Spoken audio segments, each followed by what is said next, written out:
Autobiography of a Yogi. By Paramahansa Yogananda. Chapter 14. An Experience in Cosmic Consciousness. I am here, Guruji. My shamefacedness spoke more eloquently for me. Let us go to the kitchen and find something to eat. Sri Yukteswar's manner was as natural as if hours and not days had separated us. Master, I must have disappointed you by my abrupt departure from my duties here. I thought you might be angry with me. No, of course not. Wrath springs only from thwarted desires. I do not expect anything from others, so their actions cannot be in opposition to wishes of mine. I would not use you for my own ends. I am happy only in your own true happiness. Sir, one hears of divine love in a vague way, but for the first time I am having a concrete example in your angelic self. In the world, even a father does not easily forgive his son if he leaves his parents' business without warning. But you show not the slightest vexation, though you must have been put to great inconvenience by the many unfinished tasks I left behind. We looked into each other's eyes, where tears were shining. A blissful wave engulfed me. I was conscious that the Lord, in the form of my Guru, was expanding the small ardors of my heart into the incompressible reaches of cosmic love. A few mornings later I made my way to Master's empty sitting room. I planned to meditate, but my laudable purpose was unshared by disobedient thoughts. They scattered like birds before the hunter. Mukunda. Sri Yukteswar's voice sounded from a distant inner balcony. I felt as rebellious as my thoughts. Master always urges me to meditate, I muttered to myself. He should not disturb me when he knows why I came to his room. He summoned me again.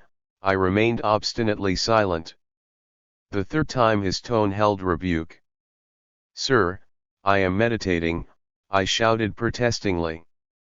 I know how you are meditating, my Guru called out, with your mind distributed like leaves in a storm. Come here to me.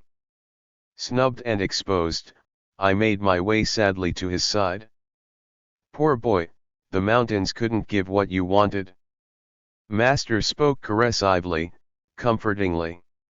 His calm gaze was unfathomable. Your heart's desire shall be fulfilled. Sri Yukteswar seldom indulged in riddles. I was bewildered. He struck gently on my chest above the heart. My body became immovably rooted, breath was drawn out of my lungs as if by some huge magnet. Soul and mind instantly lost their physical bondage, and streamed out like a fluid-piercing light from my every pore. The flesh was as though dead, yet in my intense awareness I knew that never before had I been fully alive.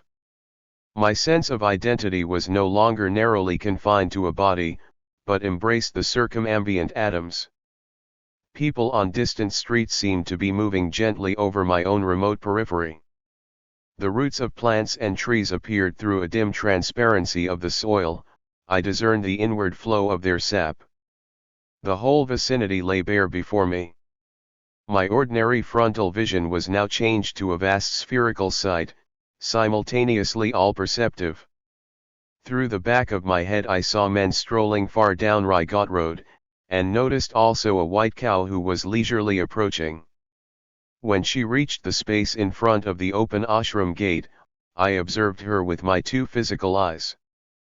As she passed by, behind the brick wall, I saw her clearly still. All objects within my panoramic gaze trembled and vibrated like quick motion pictures. My body, Master's, the pillared courtyard, the furniture and floor, the trees and sunshine, occasionally became violently agitated, until all melted into a luminescent sea, even as sugar crystals, thrown into a glass of water, dissolve after being shaken. The unifying light alternated with materializations of form, the metamorphoses revealing the law of cause and effect in creation. An oceanic joy broke upon calm endless shores of my soul. The Spirit of God, I realized, is exhaustless bliss, his body is countless tissues of light. A swelling glory within me began to envelop towns, continents, the earth, solar and stellar systems, tenuous nebulae, and floating universes. The entire cosmos, gently luminous, like a city seen afar at night, glimmered within the infinitude of my being. The sharply etched global outlines faded somewhat at the farthest edges, there I could see a mellow radiance, ever undiminished. It was indescribably subtle, the planetary pictures were formed of a grosser light. The divine dispersion of rays poured from an eternal source, blazing into galaxies, transfigured with ineffable auras. Again and again I saw the creative beams condense into constellations, then resolve into sheets of transparent flame. By rhythmic reversion, sextillion worlds passed into diaphanous luster, fire became firmament. I cognized the center of the empyrean as a point of intuitive perception in my heart. A radiating splendor issued from my nucleus to every part of the universal structure. Blissful Amrita, the nectar of immortality, pulsed through me with a quicksilver-like fluidity. The creative voice of God I heard resounding as Ahum, the vibration of the cosmic motor. Suddenly the breath returned to my lungs. With a disappointment almost unbearable, I realized that my infinite immensity was lost. Once more I was limited to the humiliating cage of a body, not easily accommodative to the spirit. Like a prodigal child, I had run away from my macrocosmic home and imprisoned myself in a narrow microcosm. My guru was standing motionless before me. I started to drop at his holy feet in gratitude for the experience in cosmic consciousness which I had long passionately sought. He held me upright, and spoke calmly, unpretentiously. You must not get overdrunk with ecstasy. Much work yet remains for you in the world. Come, let us sweep the balcony floor, then we shall walk by the Ganges. I fetched a broom. Master, I knew, was teaching me the secret of balanced living. The soul must stretch over the cosmogonic abysses, while the body performs its daily duties. When we set out later for a stroll, I was still entranced in unspeakable rapture. I saw our bodies as two astral pictures, moving over a road by the river whose essence was sheer light. It is the Spirit of God that actively sustains every form and force in the universe, yet He is transcendental and aloof in the blissful uncreated void beyond the worlds of vibratory phenomena, Master explained. Saints who realize their divinity even while in the flesh know a similar twofold existence. Conscientiously engaging in earthly work, they yet remain immersed in an inward beatitude. The Lord has created all men from the limitless joy of His being. Though they are painfully cramped by the body, God nevertheless expects that souls made in His image shall ultimately rise above all sense identifications and reunite with Him. The cosmic vision left many permanent lessons. By daily stilling my thoughts, I could win release from the delusive conviction that my body was a mass of flesh and bones, traversing the hard soil of matter. The breath and the restless mind, I saw, were like storms which lashed the ocean of light into waves of material forms: earth, sky, human beings, animals, birds, trees. No perception of the infinite as one light could be had except by calming those storms. As often as I silenced the two natural tumults, I beheld the multitudinous waves of creation melt into one lucent sea, even as the waves of the ocean, their tempests subsiding, serenely dissolve into unity. A master bestows the divine experience of cosmic consciousness when his disciple, by meditation, has strengthened his mind to a degree where the vast vistas would not overwhelm him. The experience can never be given through one's mere intellectual willingness or open-mindedness. Only adequate enlargement by yoga practice and devotional bhakti can prepare the mind to absorb the liberating shock of omnipresence. It comes with a natural inevitability to the sincere devotee. His intense craving begins to pull at God with an irresistible force. The Lord, as the cosmic vision, is drawn by the seeker's magnetic ardor into his range of consciousness. I wrote, in my later years, the following poem, Samadhi, endeavoring to convey the glory of its cosmic state. Vanished the veils of light and shade, lifted every vapor of sorrow. Sailed away all dawns of fleeting joy, gone the dim sensory mirage. Love, hate, health, disease, life, death. Perished these false shadows on the screen of duality. Waves of laughter, scillas of sarcasm, melancholic whirlpools, melting in the vast sea of bliss. The storm of Maya stilled. By magic wand of intuition deep. The universe, forgotten dream, subconsciously lurks, ready to invade my newly wakened memory divine. I live without the cosmic shadow, but it is not bereft of me. As the sea exists without the waves, but they breathe not without the sea. Dreams, wakings, states of deep Turiya sleep, present, past, future, no more for me. But ever present, all flowing I, everywhere.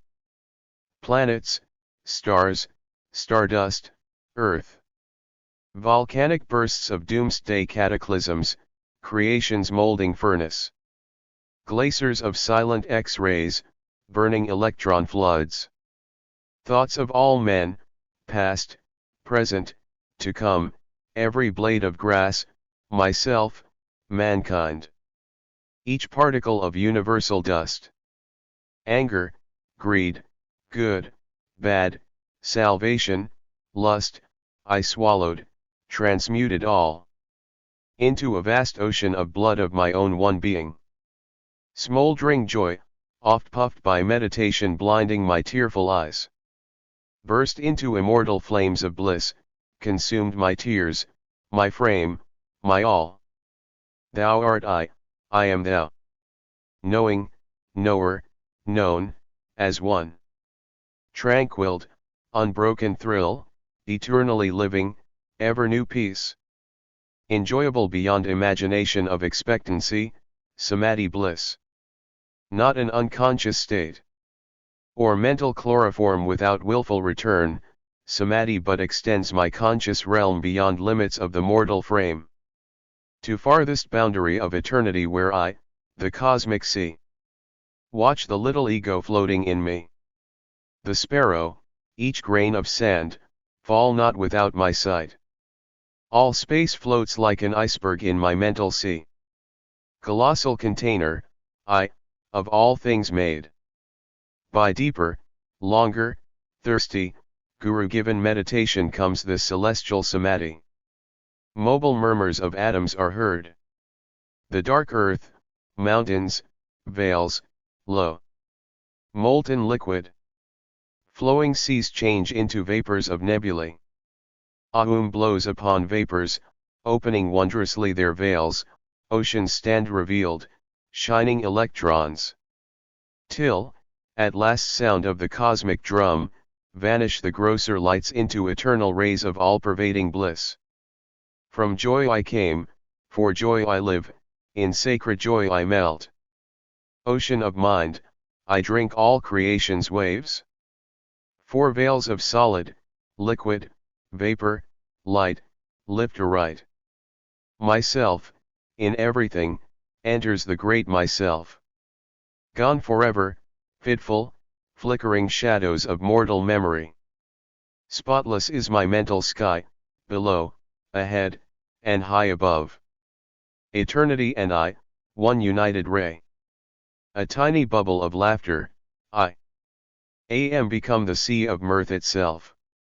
Sri Yukteswar taught me how to summon the blessed experience at will, and also how to transmit it to others if their intuitive channels were developed. For months I entered the ecstatic union, comprehending why the Upanishads say God is Rasa, the most relishable. One day, however, I took a problem to master. I want to know, sir, when shall I find God? You have found him. Oh no, sir, I don't think so. My guru was smiling. I am sure you aren't expecting a venerable personage, adorning a throne in some antiseptic corner of the cosmos. I see, however, that you are imagining that the possession of miraculous powers is knowledge of God. One might have the whole universe, and find the Lord elusive still. Spiritual advancement is not measured by one's outward powers, but only by the depth of his bliss in meditation. Ever new joy is God. He is inexhaustible. As you continue your meditations during the years, He will beguile you with an infinite ingenuity. Devotees like yourself who have found the way to God never dream of exchanging Him for any other happiness. He is seductive beyond thought of competition. How quickly we weary of earthly pleasures. Desire for material things is endless. Man is never satisfied completely, and pursues one goal after another. The something else he seeks is the Lord, who alone can grant lasting joy. Outward longings drive us from the Eden within. They offer false pleasures which only impersonate soul happiness. The lost paradise is quickly regained through divine meditation. As God is unanticipatory ever newness, we never tire of Him. Can we be surfeited with bliss, delightfully varied throughout eternity? I understand now, sir, why saints call the Lord unfathomable. Even everlasting life could not suffice to appraise Him. That is true, but He is also near and dear. After the mind has been cleared by Kriya Yoga of sensory obstacles, meditation furnishes a twofold proof of God. Ever new joy is evidence of His existence, convincing to our very atoms. Also, in meditation one finds His instant guidance, His adequate response to every difficulty. I see, Guruji, you have solved my problem. I smiled gratefully. I do realize now that I have found God, for whenever the joy of meditation has returned subconsciously during my active hours, I have been subtly directed to adopt the right course in everything, even details. Human life is beset with sorrow until we know how to tune in with the divine will, whose right course is often baffling to the egoistic intelligence. God bears the burden of the cosmos. He alone can give unerring counsel.